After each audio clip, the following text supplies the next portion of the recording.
Welcome everyone. My name is Hannah Felber. I am the Clean Water and Conservation Associate here at Penn Environment Research and Policy Center. Thank you all so much for joining us here tonight. Penn Environment Research and Policy Center is dedicated to protecting our air, our water, and our open spaces. We investigate problems, we craft solutions, educate the public and decision makers, and help the public make their voices heard at the local, state, and national level. I also want to thank Audubon Mid-Atlantic, who was instrumental in the creation of this report. They are a co-sponsor of tonight's event and a steadfast champion of reconnecting habitats and protecting Pennsylvania's wildlife. So I'm so excited to be here with all of you tonight to discuss Pennsylvania's wildlife corridors, projects that are being implemented across the state to protect and reconnect Pennsylvania's native species. Our clean water and conservation advocate, Stephanie Wine, will walk us through her recent first of a kind report showing effective wildlife corridor projects across the state. And then after that, we are going to hold a Q&A to get all of your wildlife corridor questions answered. Before we get started, I just want to go over a few housekeeping tips. First, since we are all on the Zoom together, please stay muted throughout the entire presentation. If you have any questions, either during the presentation or the Q&A, please put them in the chat. And then lastly, if you're able, please turn on your video cameras so we can see you. So now I would like to introduce Penn Environment's Clean Water and Conservation Advocate, Stephanie Wine. In her role at Penn Environment, Stephanie helps lead our programs around water quality, from reining in toxic PFAS forever chemicals to getting lead out of school drinking water, and our work protecting Pennsylvania's wildlife, public lands, and our shared natural heritage for generations to come. So thank you all again, and with that, I will pass it to Stephanie to kick us off. Hi, everybody, and thank you so much for coming out today. Like Hannah said, I am Penn Environment's Clean Water and Conservation Advocate, coming at you live from here in Philly. And I apologize ahead of time. I'm fighting off a bug, and so if I have a little cough or I sound a little gravelly in the throat, that is why. But I will do my best. And I'm glad we're all Zoom. We're all on Zoom, so I'm not getting anybody sick tonight. But so yeah, again, I'm Penn Environment's Clean Water and Conservation Advocate. So I have the privilege of working on our program protecting Pennsylvania's wildlife, our critters, and all of the public lands that comprise our shared natural heritage. And I'm really excited tonight to share our, ooh, I want to make sure my slides are advancing. That's not, uh, huh, no, there we go. All right, there we go. First hiccup of the night. Um, First, I'm going to just introduce, if it's new to you, the idea of habitat connectivity. So what is habitat fragmentation? What kinds of problems does it cause? And then the solution, wildlife corridors, what that means. And then get into what we're doing in Pennsylvania, which is the meat of our report, the wonderful things that are already happening across the Commonwealth to address this problem, but then also what Pennsylvania can do to step up our game, and make sure that we're best connecting Pennsylvania's habitat and protecting our wildlife, and leave some time for questions. And so I'm going to start off with painting a picture of what is habitat fragmentation. And so we're home in Pennsylvania to incredible native species. So from our elk, our bobcat, our bear, to the millions of songbirds that cross the Commonwealth as they migrate north and south each year, we have just stunning wildlife here in Pennsylvania. But every year, the state is more and more carved up by roads, by energy infrastructure, by sprawling development, and all of this cuts off wildlife from their habitat, from their resources, and from each other. And it inhibits their ability to forage, to mate, to roam, to migrate. And the problem of habitat loss is accelerating. So even though Pennsylvania's population has remained pretty stable, we're actually eighth in the nation for losing land to low density housing sprawl. And habitat loss and fragmentation is now the #1 threat to wildlife in the Commonwealth. And it isn't just about the acres of wild land that we lose, but this fragmentation that degrades our habitat and makes it harder for wildlife to use our wild spaces effectively. And it causes a few different problems. Some are obvious and some I think are a little unexpected. And so I want to walk through what the impacts of fragmentation are. And so the number one is crossing deaths. And this is pretty obvious. I'd imagine statistically, half the people on this call have probably had a run-in with an animal on our roads, maybe even wrecked their car on one. I know for years I drove a 96 Camry that had every single panel dented, including the roof, from multiple run-ins with deer in Delaware County. And I'm not alone in that. According to the US Department of Transportation, there's over 1 million animals killed on our roads every year, and Pennsylvania every year is one of the top 5 states for your risk of hitting an animal. We actually were the top state last year for the number of claims filed, according to State Farm. And those are only the incidents that are big enough that you need to like get your insurance involved. So that's when you're hitting a deer or a bear. That undercounts all the amphibians, the small mammals, the turtles that we're losing on our roadways. And this is obviously it's bad for wildlife. It's also really bad for us. There's 200 people injured or 200 people killed in the US every year from hitting wildlife, over 25,000 injuries, and it runs up the cost of our insurance a ton. Even if you never hit an animal, the insurance companies are going to pass the cost on to you. And so there's this real cost, this human cost, and this financial cost, in addition to the burden that it places on our wildlife. Um, and I think that that's the first thing people think of when I talk about habitat fragmentation, is just the fact that we're running into animals on our roads. But a little more subtle and a little less expected are issues like inbreeding. And so habitat fragmentation divides wildlife populations and it prevents isolated groups from breeding with each other. And that results in something called inbreeding. So over years, you have unhealthier and healthier populations that are less resistant to parasites, less resistant to diseases, and more vulnerable to changing environmental conditions, which we're now seeing with climate change. So if you have less genetic diversity in your population, it's going to be less likely that you'll have individuals that'll survive a flooding event or a drought event or be resilient to a new disease. And this endangers the long-term health of these now smaller and more isolated populations. And so bobcats, they're, Pennsylvania's only wildcat. And there's pretty good evidence that when populations of bobcat are cut off from each other by a widened highway or a new freeway, you have the same number of bobcat at the beginning, but once they can't get to each other anymore, those individual populations become less and less healthy, less and less successful, and you have fewer bobcat overall, even though they're barely losing an acre of habitat, but it's because they're cut off from one another. Um, you also lose interior forest habitat. So not all habitat is created equal. And I really like this really simple graphic that illustrates this concept. So fragmentation of woodland eliminates what we call interior forest, those large tracts of mature forest unbroken by development. So when you picture you've hiked a few miles into the forest and all of a sudden it's quieter and it's cooler and the trees are bigger, that's interior forest. And over 40 of our bird species, including the scarlet tanager and the black-throated blue warbler, which I've highlighted here just because they're some of my favorites.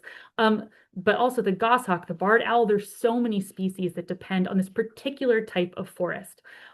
Also, some of our mammals, like the Allegheny wood rat that I'll talk about later in detail, and the fisher, which used to be, it was extinct in Pennsylvania after it was hunted to near extinction in North America with the fur trade.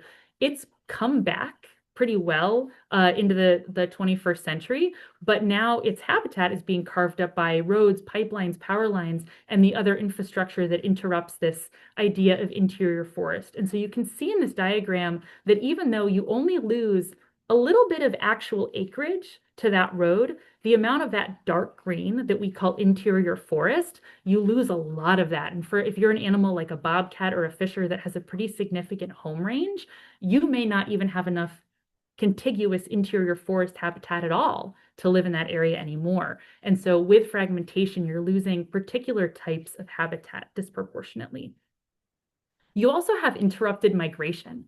And so it's not just about a bobcat that can't get from one side of the forest to the other. It's actually interrupting the ability of animals to migrate seasonally, whether it's locally, so a salamander, like the spotted salamander here, getting across the road it's on from the forest where it lives most of the year to the pond where it breeds, but also long range. So here in Pennsylvania, we're part of something called the Atlantic Flyway.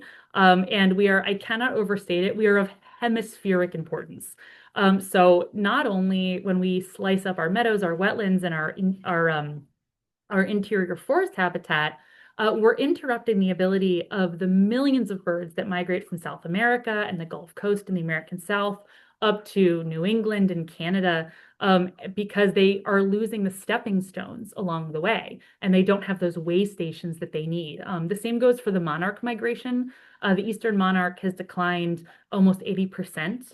In the recent decades, it's actually been proposed for listing under the Endangered Species Act. And one of the reasons is that it's losing the milkweed habitat that it needs sort of continuously along the way. And so fragmentation isn't just about local habitat, but it's about breaking up these long range paths that animals have depended on for millennia. And it's not just on the land and in the sky. Migration is also really important for a lot of fish. There's over 500,000 dams in the US, and these are barriers to fish migration, and they've caused the decline of everything from the salmon on the West Coast to the American shad on the East Coast, because these fish that need to travel miles to spawn upstream, their aquatic habitat has been fragmented by our infrastructure, by all these dams. Um, so fragmentation can look like a lot of different things. And then finally, long term, fragmentation leads to decreased climate resilience. And so as the climate warms, the geography for a given species' ideal climate is shifting. Both plant and animal ranges are chasing cooler temperatures northward or going up in altitude. And for example, Audubon projects that there's going to be northward range shifts for basically all of American bird species within a few decades. And the areas that are predicted to become more favorable or to remain favorable under climate change are called climate refugia. They're a refuge for species when other regions have become more hostile. But these refugia can only be useful and aid in species resilience if we can reach them. And so if there aren't clear paths northward for these animals to travel, that's going to endanger these species' survival if they can't move north. And I love this map from the Nature Conservancy. I think it's so beautiful. It's called Migrations in Motion. I show it at every talk I give. And so what these purple and blue and yellow dots represent are birds and mammals and reptiles, amphibians, and how they're projected to move northwards in the coming decades. And if you look at the mountains of central Pennsylvania, you see that there is no place literally in the country that is more important for species being resilient to the climate that we're predicting to be up against. And so if we don't have that connectivity through the Kittatinny Ridge, through the Allegheny and Laurel Highlands, then we're putting a lot of species that are coming north in jeopardy. And so stakes are pretty high, right? That's like a lot that can go wrong with habitat fragmentation. But thankfully, we have this really great set of solutions. Wildlife corridors, if you've heard that term before, it's this broad catch-all for a whole number of different strategies for connecting habitats. Anything that allows wildlife to safely move and migrate between habitats and decrease conflict with us and keep populations healthy, that's a wildlife corridor. And they can look like a lot of different things. So here's a little list. I'm going to show some pretty pictures. So first and most obvious are overpasses and underpasses, the bridge and tunnel solutions. If folks can picture a wildlife crossing, they usually picture this thing on the left of the slide.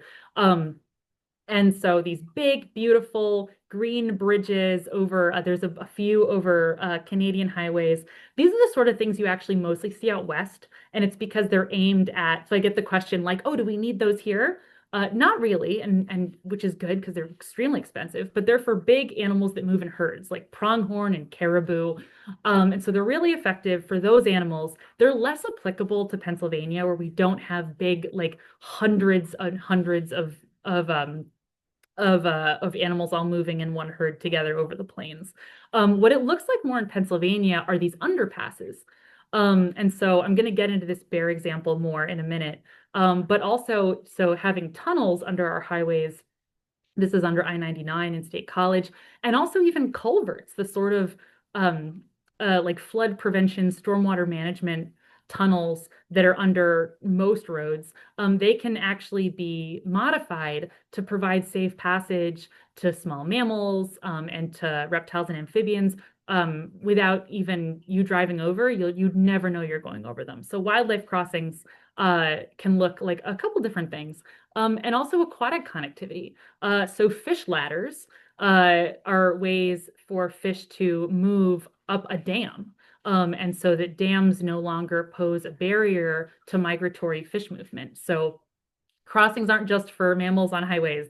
You can put them in the water too. Um, and then beyond just these built solutions, a lot of it is what we plant and how we manage our land. And so, for example, riparian corridors, and so that's the area along a riverbank. Whether they're aquatic or not, a lot of animals like to travel and move and migrate along riverbanks. And so, if you're a farmer and you want to plant plants along your stream bank to prevent erosion, to manage runoff pollution. If you choose native species and if you make it a certain width, that can actually be a wonderful travel corridor between the forest on either side of your property. We see a lot in, go out to Lancaster County or go out to any of the places that are really agricultural, and you'll see that farmers plant windbreaks between their fields to protect their crops from the elements. If you make a windbreak out of native trees and you make it wide enough, it can then connect across your land between the forests on either side. And that's also a wildlife corridor. Um, Also, corridors don't need to be contiguous. They can be patchy. And so stepping stones are any corridor solution where you're kind of putting way stations for an animal. And a good example is we'll get into the wood rat later, but they need very specific these piles of rocks so that they can move across open fields. But then if you pull out at a sort of 10,000 foot view, making sure that you have the right kind of forest every, couple 100 miles for migratory birds so that they can that they can get a patchwork of habitat on the 1,000 miles they need to fly north. So stepping stones can be really small and they can help amphibian navigate an open field, or stepping stones can be making sure that you have the right kind of wetland a few times between North Carolina and Maine. And so stepping stones can look like a lot of different things depending on what species you're looking at. And that even can mean just plantings. And so when you're making sure that you have milkweed along a roadway or in your yard, that is a stepping stone for monarchs, for example, as they make their migration. And so wildlife corridors can look like so many different things. Um, but Pennsylvania doesn't have a wildlife corridor plan yet. So this is a place where we are very behind. And this was really surprising to me when I started doing work on this issue a few years ago, because one, I just said how we are like number one some years for animals dying on our roads. We have this huge collision problem. And then also we're of this hemispheric importance for migrating animals, for climate resilience. Like you'd think those two things would then make habitat connectivity front and center when it comes to managing Pennsylvania's land. But we are really behind a lot of other states. And so when you look at it's from Florida to Montana, from New Hampshire to New Mexico, red states, purple states, blue states, in the last, especially decade, a lot of those states have gotten together their agencies and done into the future planning of where are the gaps in our habitat connectivity? What are our focus species? What are the species facing fragmentation? What can we do about it? And then in getting their highway departments and their game commissions and their parks departments working together to come up with that plan to reconnect New Hampshire's fractured landscape, to make sure the Florida panther can go, from the Keys to the Georgia border. And we don't have that 10,000 foot view in Pennsylvania, which is how PennEnvironment kind of got involved in this issue. And so I just to give some background on our work on this. We have been working for a few years with a bipartisan set of legislators. I want to shout out specifically Mary Jo Daley, a Democrat from Montgomery County, and Jason Artiti, a Republican from southwestern Pennsylvania, who championed House Resolution 87. So we worked to pass that in 2023, and it was the first step. It had significant bipartisan support. It directed the state to start studying like what we were missing and what we could look to other states to learn, and what we, sort of some of the gaps in our planning here. And when it came out last year, it had great recommendations. It highlighted a lot of the stuff that, we kind of knew we should be doing.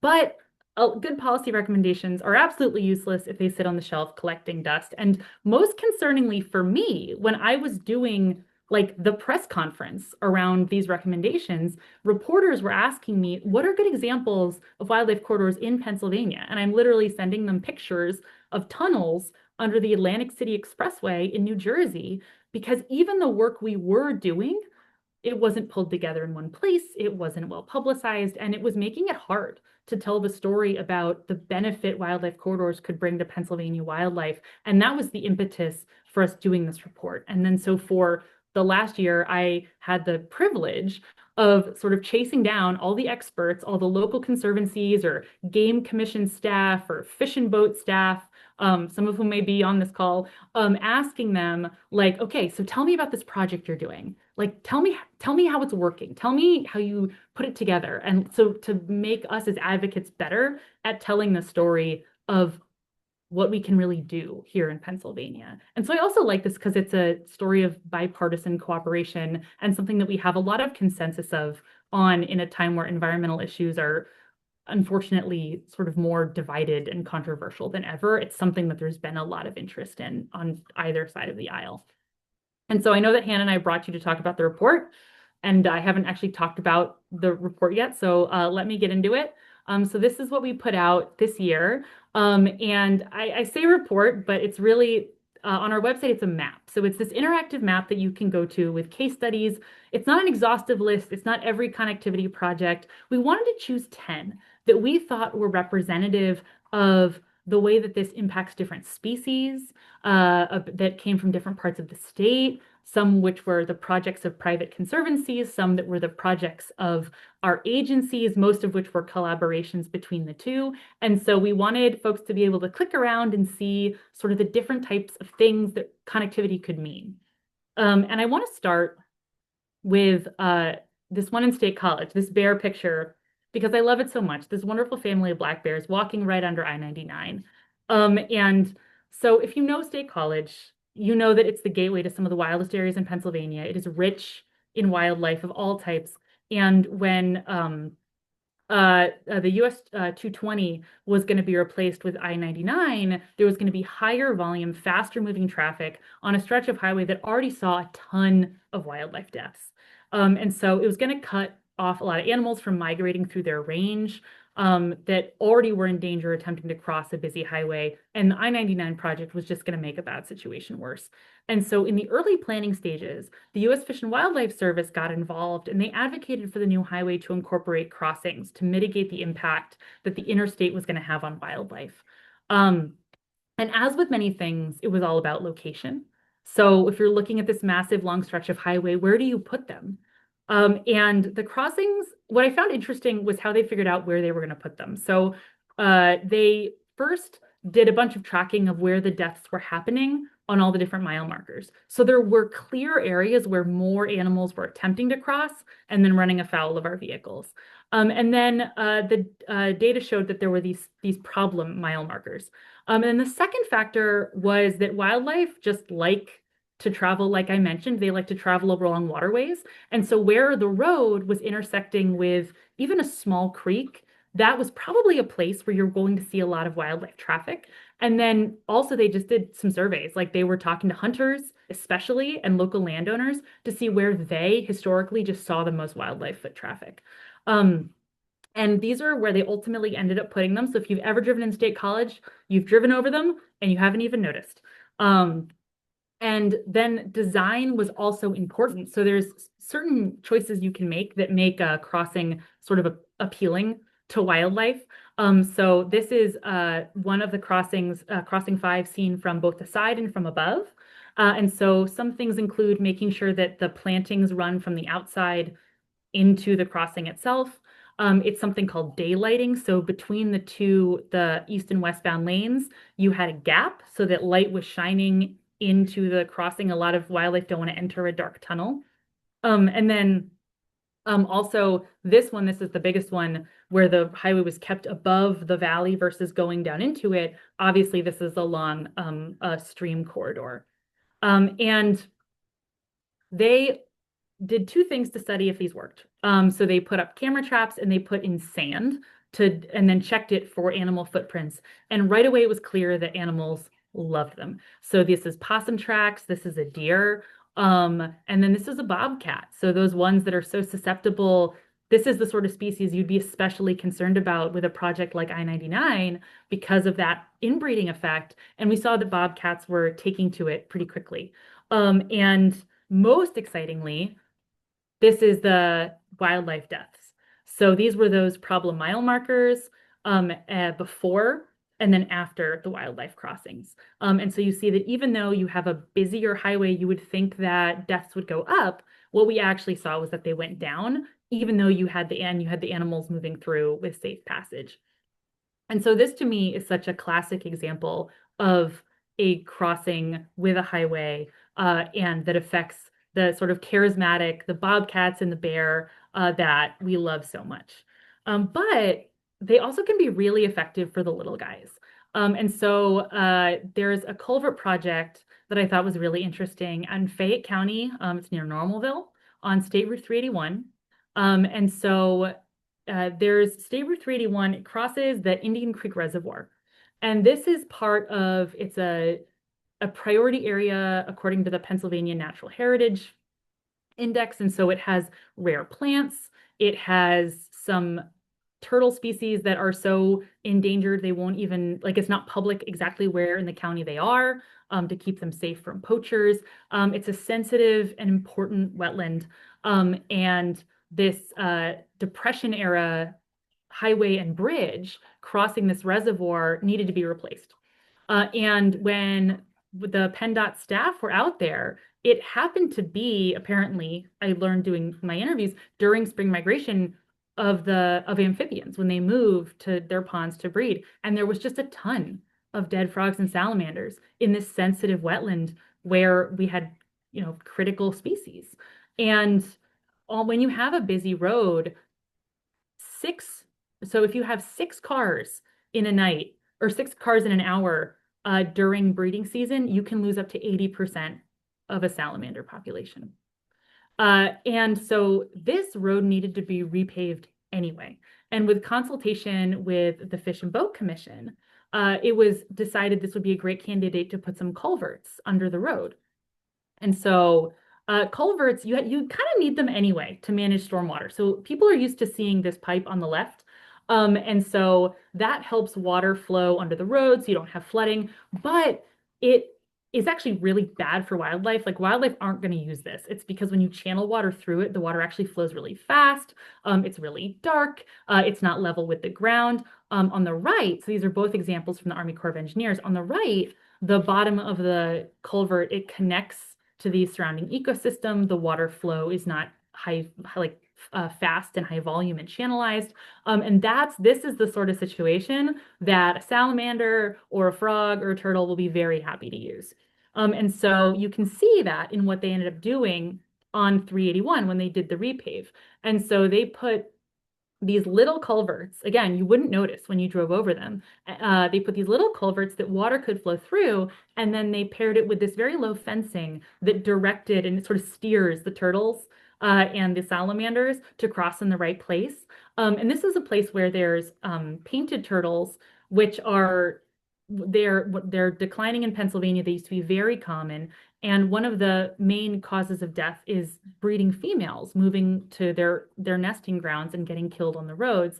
And what that means is when you lose a breeding female, it's really hard for populations to replenish themselves. So this is the sort of project that's going to be really important for maintaining our reptile populations in Pennsylvania. And when this after this project was done, when folks came back the following year at a similar time, they just didn't see the mortality on the road. And so even though this wasn't as tightly monitored, it was clear that it was not causing the same sort of, like, the crossings were being utilized. They saw animals using the crossings, and they didn't, more importantly, see them smushed on 381. And it's such a good example of how, PennDOT repaves or fixes almost 4,000 miles of roads every year. And I'm sure most of them could benefit from infrastructure like this. And so if we had a cohesive approach where there was planning, we could know ahead of time versus just well-meaning PennDOT staff arriving at a place and realizing that there was a road mortality problem. Imagine if we started planning ahead of time for where is this most needed, where are there critical species, because there's probably a lot of examples like this that would benefit from a similar fix, but you'd never know if you weren't out there looking on a cold March morning during spring migration. And then if we're gonna stick with the aquatic, sometimes I mentioned fish ladders, but sometimes a dam just has to go. Actually, mostly a dam just has to go. Pennsylvania has more low head dams, so the sort of low, not visible above the waterline dams, than any other state in the country. And they are a massive barrier to aquatic connectivity and to fish populations. And so for those of you in Western Pennsylvania, you might know Sewickley or the Little Sewickley Creek. It's this pretty extraordinary place because it's a high value stream with very good water quality in a really densely developed area. Like, this is pretty close to Pittsburgh.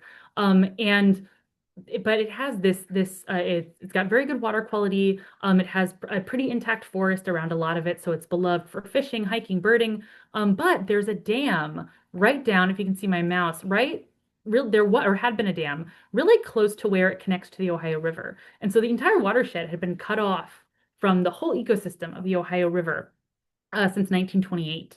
And you could really see there'd been surveys done. Below the dam, there were 29 species of fish present. Above the dam, there were 7 species of fish present. So you had this great stream, and then fish couldn't get to it. And so the Western Pennsylvania Conservancy, American Rivers, the Little Sewickley Creek Watershed Association, in working with state and federal agencies, decided this was a perfect dam to remove. And so that project happened in 2015. And it was, when it's happening, it looks like a big disturbance. Like, there's earth movers, there's construction equipment. So there were people stopping their cars and saying, "Oh my gosh, what are you doing to our beautiful stream?" But this was such a critical piece of traumatic looking, but of long term of habitat restoration. And so within 2 months of the dam removal, you saw spotfin shiners and rainbow darters that had been absent before. And then they were a half-mile upstream of the dam. A mile upstream, you were starting to see smallmouth bass in addition to shiners. And then I like this because this is where the dam was. And now it's free flowing. And so when you had high water events following those big October rains, that actually helped fish further disperse upstream. And so it was able to heal pretty quickly once you removed the barrier. And now, so this was before, and then afterwards, you saw, I think the numbers now are like over 21 species they're seeing further up the creek 10 years later. Um, and then, but you can't take out every dam. And so what do you do when you can't take out a dam? And you build a ladder. So here in Philadelphia, this is right behind the Philly Art Museum. This is when Rocky ran up the steps, he could see this. And so this is sort of this, this has cut off for 200 years the whole Schuylkill River from the Atlantic Ocean. And so you look back at records of the colonial era, and people would write that you could walk across the Schuylkill on the backs of the American shad. It was this migratory fish that fed the founders. It was super common, super populous, and they, like the more famous salmon that people have heard of, the less sexy, less well-known shad lives most of its life in the ocean, but then comes up a river to spawn. And once this dam was built, the shad migration was done. And so for 200 years, all migratory fish, and there's blueback herring, there's a whole bunch, were no longer able to access all the way up the Schuylkill. And this was true. This is the story at a lot of the great American rivers. This is true in the Susquehanna. It's true in the Hudson. And so when you put that all together, it means that the ocean species like shad, like sturgeon, that need uh, intact rivers to spawn, even though they only use those rivers for little pieces of their life, once you take away access to the river, the ocean population just plummets. And so the Army Corps of Engineers first attempted in the 70s to do a ladder. It didn't work so well.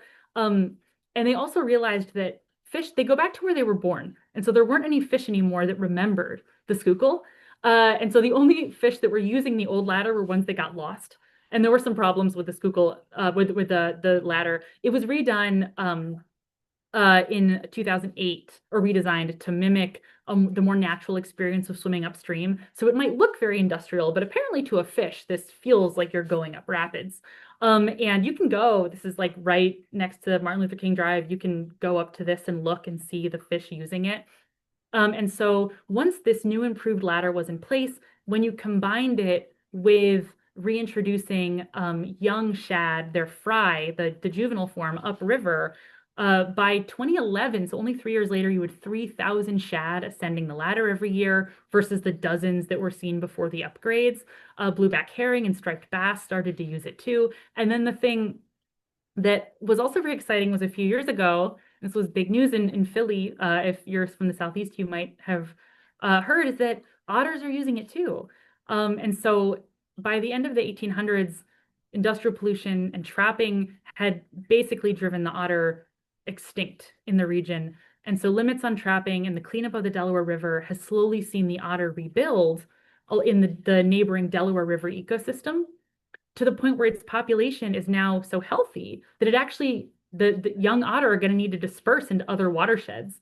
Uh, and as the Schuylkill River recovers from its own pollution issues, as it gets cleaner, it's great otter habitat. And there's cameras you can watch live on the Water Department website, and you can see the fish ladder. And so this is they caught some otters using the ladder to disperse up into the Schuylkill, which is super cool.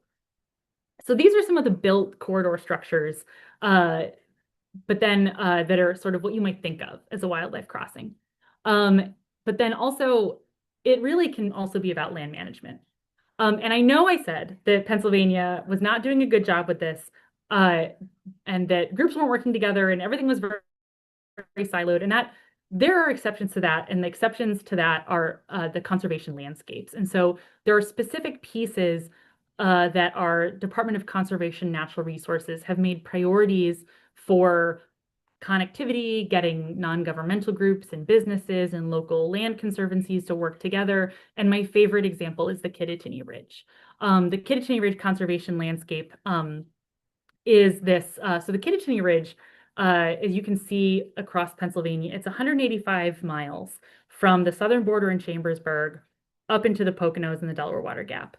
And the ridge, it's 1,500. It's part of the 1,500-mile long chain of the Appalachian Mountains that includes. So it has our segment of the Appalachian Trail. It's part of that pinch point where you saw all those birds migrating and where you saw uh, other species projected to move with climate change. This is what we're talking about. It's considered one of the most diverse and resilient landscapes on the East Coast.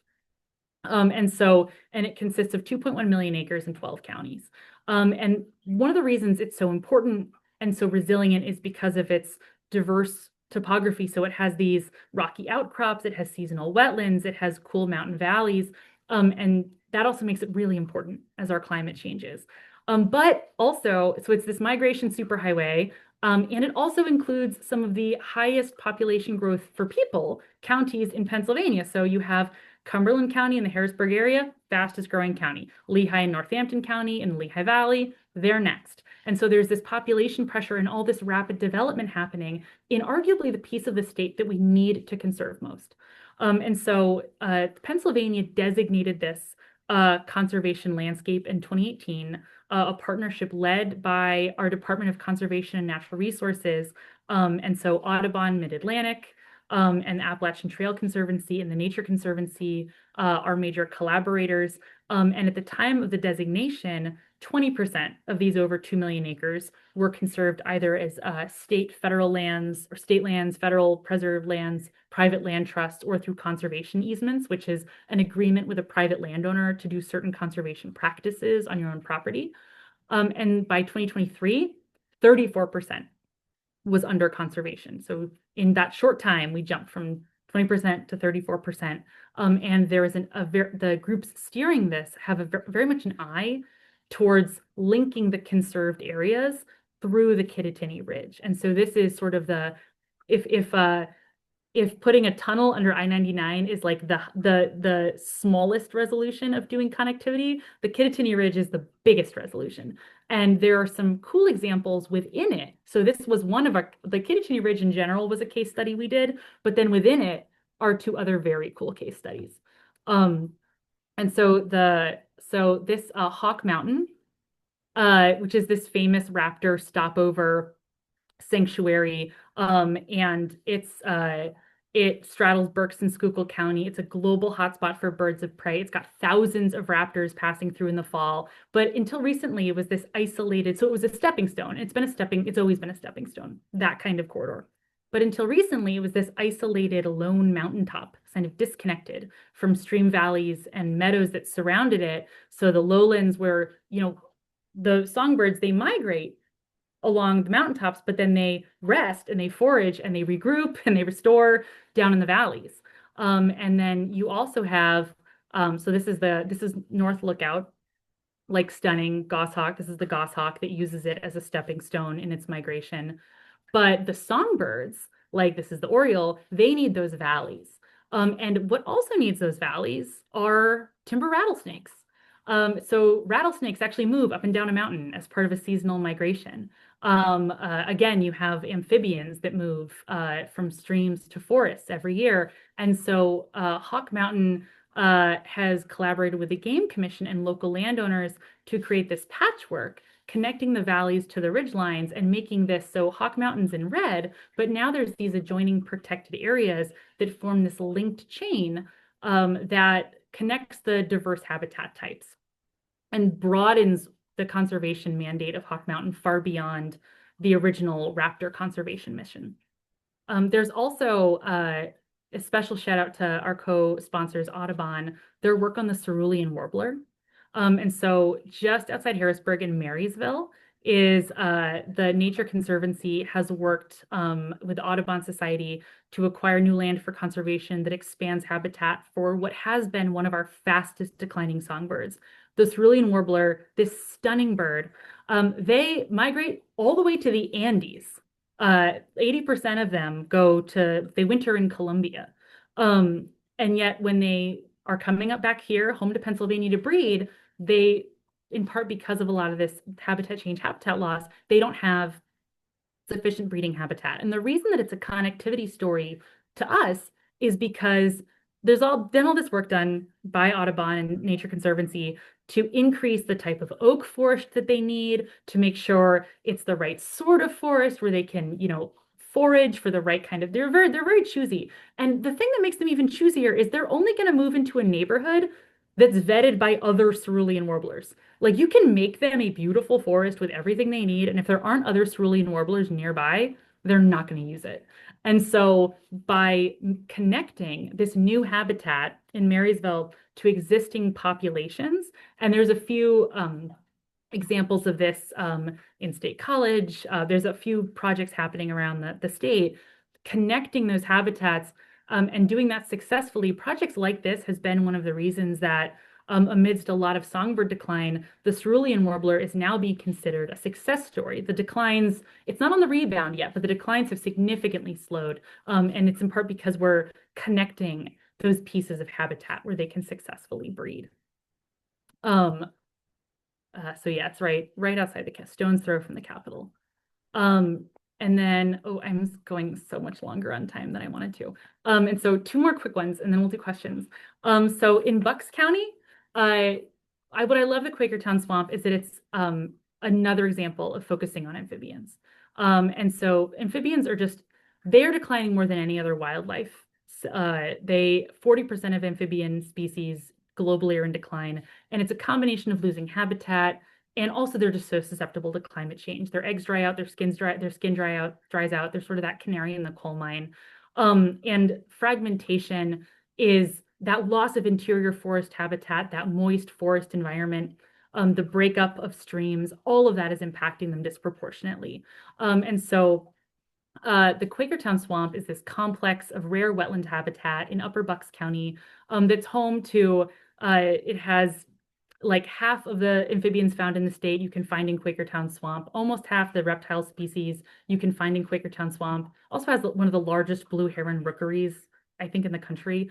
And the Heritage Conservancy, this small conservancy in Bucks, has they only manage they only have 116 of their own acres. And then the Game Commission, you can see on this map, the Game Commission, the state lands are these ones outlined here. They own another 265 acres. But the Heritage Conservancy has worked strategically with landowners all along this waterway that's called Bog Run to get conservation easements on properties abutting this stream. So the property owners are agreeing that they're going to leave the forest intact, or they're going to leave the riparian plants intact along the stream bank. So they're going to not use pesticides. They're going to manage their waste in a certain way. And so this public, private, and nonprofit collaboration together has conserved 518 acres along this critical stream. And it's possible that projects like this are actually making it more drought resilient. So in 2024, a lot of the creeks in southeastern Pennsylvania ran dry during those 3 months with no rain. Bog Run never completely dried up, and it's possible that by keeping the forest intact around a place like this, you're keeping the stream flowing. But there's also so much work to do here. This is the spotted salamander on a road. There's these major roads that bisect the property, and these amazing volunteers during spring migration on like cold, wet March nights after the first thaw, folks come out in collaboration with the township in reflective vests, stop cars, and hand migrate thousands. I think it's 4,000 over the last decade. Amphibians have been moved from one side of the road to the other by volunteers in this critical wetland. That is not a sustainable corridor strategy. It's amazing. But God, we need to get these people a culvert. Like it's just the kind of example of this is where it's such a great story of connectivity. And then also like imagine if we could bring in the sort of permanent infrastructure improvements to the town that would make that not necessary. So that is just like a really good example. And then finally, this is the wood rat. So the Allegheny wood rat, it's a rare and declining native mammal. And they're not like the invasive ones that you see in the subway. They're about squirrel sized. They live in these rocky outcrops in intact hardwood forest, and they live in metapopulations, which means that they there's all these tiny, tiny little populations, little cities of wood rats in these rocky outcrops where they breed, and they need to get from one place to the other in order for all those populations to stay healthy. But when we build a road, when we do strip mining, which is really common in this part of the state, or build a pipeline corridor, they will not cross an open field. They don't want to get pulled by an owl or a hawk. And so even though we have all this wonderful intact forest, it takes just a little clearing to isolate these wood rat populations. And so the amount that's been lost over the years, it's like there's been like 68% of the populations. So 68% of the existing populations in 1930, we think are gone now. And it's because they're isolated. And so the Game Commission has started building these rock cairns to help them cross open fields. And so this was the Mariner East pipeline corridor went through wood rat habitat on a game land. And when it got expanded, it basically became an impassable barrier to the wood rat. And so the Game Commission in response built out this rock cairn habitat to help them cross the pipeline corridor and get them across this clearing. And there's this staged project of so the green are existing habitats and the yellow is empty habitats. And then the blue, they built these cairns to connect, I don't know what just happened there. They built these cairns to connect the two green populations, and that went well. They started using them. Then they used the pink to connect the next set of ones, and they found that mills were using it. And then Somehow someone's drawing on this. I'm not sure how that's happening.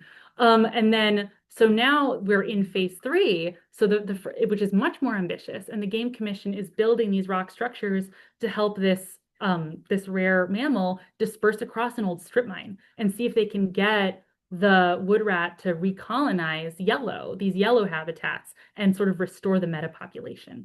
Um, so that's sort of what the it's totally not what you're thinking in terms of like the bridges and tunnels over our highways, but it's still fractured habitat and it still needs corridors. And there's some really cutting edge research happening around it that the Game Commission's doing out in Huntington County. And so what do we do? Like we have all these solutions. We're doing such a good job in so many ways, but what we really fundamentally need is a cross-agency wildlife corridor plan for Pennsylvania. What if this wasn't just being done when like, oh, someone it occurred to someone that a project could be improved by bringing in crossings? What if our agencies were working together to do that planning? Another recommendation was the Game Commission has to be allowed to spend more money to acquire land. There's this arbitrary limit to spend money they already have.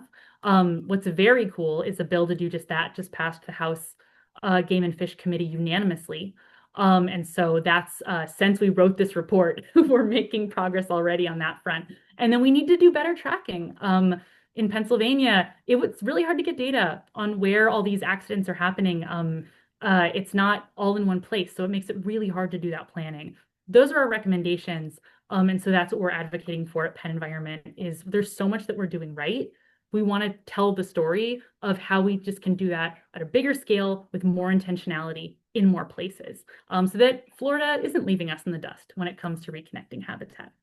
So it was a little longer than I meant to talk, but I just I love every case study. I don't, and so this is, and it's also, I should have mentioned, it's a cool bipartisan issue. This was a letter that Rep. Ortitai, the Republican from Southwestern Pennsylvania, he sent it to members of Congress saying that they should expand wildlife crossing funding and defend some of the programs that are under attack right now. So basically, it's just something that there's a lot of I don't want to say consensus, but a lot of momentum around on all political sides, which is rare and exciting to see. Um, so yeah, that's it for me. I'd love to take questions. Thanks, Anna, if you want to read off one or two. And I can hang out. I know that I talked long, so I can hang out for another 5 or 10 if people still have questions, though feel free at 8 if people have other stuff to do to hop off. Yeah, thank you so much. That was great. Yeah, some people were putting some questions in the chat as you were chatting, so I'm just going to read those out now. And then also, if you have questions, just feel free to continue putting them in the chat. One quick one from Christy. She asked it pretty early on. For a windbreak, I believe that was what that was referring to. What is the ideal width? It really depends on the species that you want to protect. For riparian buffers, from a water quality perspective, we're supporting this 100-meter setback. That's pretty big, or 100-foot setback, excuse me. That's still pretty big, but it really depends on the target species. And so there's some guidances that other states' departments of agriculture have, but you want to have from a water quality perspective, we've been advocating for 100-meter setbacks for riparian buffers. For windbreaks, it's kind of like as much as you can. If you want to protect like little voles, they don't need a big width. But if you're more worried about connecting more fearful animals or more sensitive animals like a wood rat or a salamander, you definitely need it wider. So it really just depends on your focal species. Awesome, thank you. Yeah, another question from Jim. He was asking who he can contact to do an assessment at a particular spot for a corridor. For a corridor or for a crossing? I don't know if you're still on and can clarify. Jim, if you're still on, if you want to put that in the chat. Oh, 100 feet is what we're advocating for riparian buffers. The bigger the buffer, the better. But the mhm. 100, actually, Representative Joe Webster has a riparian buffer bill that would, from a water quality perspective, something that we've been supporting because they're kind of co-benefits. You get both. Did we get any clarity on the corridor versus crossing, Hannah? Not yet. We can move on to another question. Jim, if you want to clarify. But if it's about a roadway, the PennDOT is the one that would, if it's a state road, PennDOT, if it's about like land management, reaching out to the conservancies that work in the area. So if you're in the Kittatinny Ridge, that conservation landscape, or if you're within one of the state conservation landscapes, yeah, small state roads. So yeah, it would be PennDOT. And roads all there, there's repair plans, there's like 10-year plans for different regions. So there, every PennDOT, everywhere you have, there's PennDOT regional offices. And so the PennDOT regional office, which you can find on their website, has like contact info for the folks that manage that region, and they'd be able to get into the weeds with you. Awesome. Thank you. We also have a question from Catherine. She asked in one of the first maps that showed the states most affected by habitat fragmentation, as identified by crossing deaths, New York State was not at all affected in the map. So she asked, what are they doing that Pennsylvania is not? Yeah, so it was a few things. It's the map was your likelihood as a member of that as a resident of that state of hitting an animal. So the first thing New York is doing right is that more people use public transportation in New York State than anywhere else. So it makes you a lot less likely to hit an animal. I definitely the deer collisions were not in Philly where I live now and usually take SEPTA. So I think that's like the first thing New York's doing right. But they also it is the interagency planning. And so they have been doing more that thing we recommend that Maryland just passed legislation to do south of us, that New York is already doing north of us. It's they have a more cohesive approach with their agencies looking at, okay, if we have our 10-year highway plan, what sort of habitat does it move through? Where there is, I know that there's better mortality tracking happen in New York State, so it just makes it easier. I know more about New Jersey. They're connecting habitats across New Jersey project has some like gold standard research that goes into where they put their crossings. So it's that sort of that interagency approach So and uh, transit. I think we have time for one more question. If also we don't answer your question, feel free to stay on. We can also still put it in the chat. We can reach out Yeah. with, Well, also I can take questions for a little while longer. oh, Like and we can keep yeah, I asking can hang out questions. longer. I just don't want people to feel like they're obligated to stay. Absolutely. Cool. Yeah. So the next question is from Nancy, and she's asking, how does one prevent the entrance of an invasive species to a new habitat via a wildlife corridor? Oh, it's a really good question, right? Because like maybe the dam is the thing keeping the Asian carp from moving up. Um, or maybe, yeah, it's a really good question. It's also a question with like chronic wasting disease in the deer population. Like, do you want deer moving into uninfected areas? And so that's something that like sporting groups and Trout Unlimited and Pennsylvania Federation of Sportsmen, they were really supportive of HR 87, but they on the trout side, they're worried about carp. On the hunting side, they're worried about chronic wasting in deer. And so it just becomes a case by case assessment. It's like that's why you don't necessarily want to put the same kind of fish ladder along every dam, or you want to kind of assess, well, what's below the dam. You don't necessarily want to, if you have a lot of chronic wasting in the deer on one side of a big block, a big like a barrier and not on the other, that then might not be a priority place to put an underpass. And so that's where the doing site-specific assessment comes into play. And then also invasive species, it is just like it is an active management question. And so invasive species are always going to be like a war that our agencies are fighting, that I know that the Game Commission, the DCNR, they're thinking about every day. And so when they're acquiring land for conservation, I know that they're also thinking about, is this land, it would connect these two habitats, but is it already full of invasives? What sort of management would it need to become high quality habitat?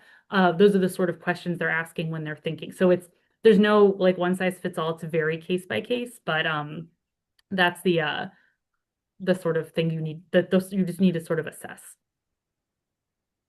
Um, Cool. Yeah. So our next question is from Kennerly, and they're asking a bit about funding. So they're asking, has Pennsylvania already spent the 750, $800,000 from the Wildlife Conservation Corridors Act on like research and things like that, or has there been some sort of pause? They're just unsure if the research is complete, or once it's complete, if Great question. it would be eligible. As of a few months ago, and I don't actually know, most recently that had not been one of the federal grants that was canceled. So that's good. One of the great things about the corridor pilot program money is that it's federal highway money, which is one of the funds that has been less attacked than the EPA or the Fish and Wildlife Service. And so one of the things that's helping defend the wildlife corridor pilot program in Washington is the fact that it's highway money, and that's just been less, it's been less under siege. Um, I know the grant wasn't canceled. I don't know if it's actually been dispersed, but I know that the planning is happening, and it's just a planning grant. So that would get specifically, it would be the Game Commission and PennDOT working together, and we want to see that. But then we also didn't we even when the grant happens, we're like, that's not the end of it. We need the other agencies involved. We need Fish and Boat and the DCNR, and we needed to go beyond that. And so for us, that planning was always just going to be like a very first step. But that has not actually been canceled. To know. Okay, yeah, the next question is coming from Chris, asking what are some of the strategy used to induce or convince private landowners to cooperate and sign conservation easements? This is where I feel like it's knowing the landowner because their motivations can vary really wildly. So the conservation easement, again, that's that agreement that a landowner, they're going to retain control of their land, but they are agreeing that in perpetuity, sometimes with a financial benefit, that they're not going to remove key habitat on their land. Maybe they're not going to use certain pesticides or they're not going to dispose of waste in certain ways. So when I talk to landowners that are doing conservation easements, a big one is like, I want to keep this land beautiful for my children. Like, I care about protecting this land that I'm attached to for generations to come. And I want some sort of like security and plan to do that, even when I'm gone or even when I sell it. So maybe I'm going to sell the family farm and move into assisted living or move into the city, but I want to guarantee that this land will have certain protections for years to come. And so legacy is a big one. But then there's also, and unfortunately, these are some of the federal programs that are under attack right now and are a little bit up in the air, though our members of Congress some of them have been able to claw back some of this funding. So contact your congressman. There's water quality, especially in the Chesapeake Bay. There's can be a financial benefit for farmers to do the sort of easements and plantings that prevent runoff pollution. So within the Susquehanna watershed, so there can be water quality benefits. There can be pollinator benefits. So a lot of people, farmers especially, but just gardeners and people just really like bees. No one opens more PennEnvironment emails than when they're about bees. Like people love bees more than anything else, apparently. And so I think there's this pollinator and invertebrate motivation that are a lot of people are bringing to it. And so there's really, it's like if you're asking because you're trying to get your neighbor to do a conservation easement, love it. Yeah, just think through like what kind of person they are, like what motivates them. I know that's for the local conservancies that are helping landowners get those easements. It's really about speaking to how a person thinks about their land and their legacy and what benefit they're getting from it. So thanks. Okay, we have another question. This one's again about costs, asking if smaller crossings that work in PA, if they have a significant cost. Yeah, this is where in the very beginning when I was like people when I talk about corridors, people are like, yes, we want big bridges. And I'm like, you actually don't want big bridges because they're very expensive and they're actually not right for our landscape and our animals. And so costs vary and it's actually kind of hard to find. One of the problems, right, is that all this work, there's not a lot of public tracking of it in Pennsylvania. So sometimes it's hard to tell the cost. But the underpasses are much less expensive and can just be like, especially if you're going to do the best way is when you build it into a project you're already going to do. So, like, if you replace a culvert, just replace it right. And so I don't have like a hard number because, as you can imagine, that big like road over the deep valley in State College over that stream, right? That cost like probably an order of magnitude or two more than the little, tiny hole under State Route 381. But the thing that makes it cheaper is when you build it into projects that are already happening. There's another case study I didn't get into in our report about needing to do stuff to protect turtles after the fact. That is more expensive. But the thing that makes those crossings most effective is the least, frankly, interesting part of them, which is the fencing that runs up to them. And fencing is really cheap. Fencing is really cheap. Like a couple, it's like you can get a meter of it for like, depending on the source, like less than $100, and you just do that a couple times and it'll funnel animals into the right place. Uh, the data from Canada is that you compare who's done more of this than us. If you combine the crossings with fencing, you can reduce mortality 97%. So like throw up a cheap fence, it'll do a world of difference. So good to I know. love all these non-answers I'm giving that are like, well, No. it depends. But like really, it depends. That's very fair. Okay, we have one more question coming from Sean. He's asking if there is any type of coordination assistance available for land trusts and other landowners to team up on corridor identification and road crossings, such as in Western PA. Yeah, so and this is where it is really regional, right? Because we don't have that statewide plan. So again, it depends. So like in Western Pennsylvania, the leading group by far is shout out to Western Pennsylvania Conservancy. They've done an enormous amount of work on this, and they also, as this big, like large scale group, they've partnered with a lot of the smaller land trusts in coordination. And so they they do a lot of work around conservation easements. They've done a lot of the mapping. They have a lot of research that they've done on like the most important areas to conserve under climate change. And so I would think would be if you're not in, so if you're in one of the 8 Pennsylvania conservation landscapes as identified by the DCNR, reach out to the lead of that conservation landscape. And if you're not, and you're in Western Pennsylvania, like if you're in the Allegheny Highlands versus the Laurel, they're not a conservation landscape, then the Western Pennsylvania Conservancy is just an awesome resource and a total leader in the field. So, okay, well, that looks like those are all of the questions. So, yeah, we can wrap up here. Thank you all so much for joining us today. And yeah, thank you again to Audubon Mid-Atlantic for sponsoring this webinar. If you have any other questions that come up, feel free to send me an email. I send all the invite emails, so you should have my info, and we will get back to you with an answer. And also, if anyone missed the beginning of this webinar or wants to share it with others, we will have the full recording of it up on our website tomorrow. So look out for it there. We'll also send it your way. And also, we'd love for you to help us to get the word out about this issue by sharing the recording or the report on your social media. I will put the report in that chat now so that everyone has access to it. And then also, you can also help us to build support for wildlife corridors by signing our petition that is calling on state leaders to protect Pennsylvania's wildlife, which I'm also putting in the chat now. So if you want to take either of those actions, you have both of those links there. But yeah, thank you all again so much for joining us tonight. We had a great time. I hope you did as well. And have a wonderful rest of your night. I'm glad my voice held out. Thank you, buddy. Send me your wood rat questions. Yes, send it our way. Have a great night. Have a good night.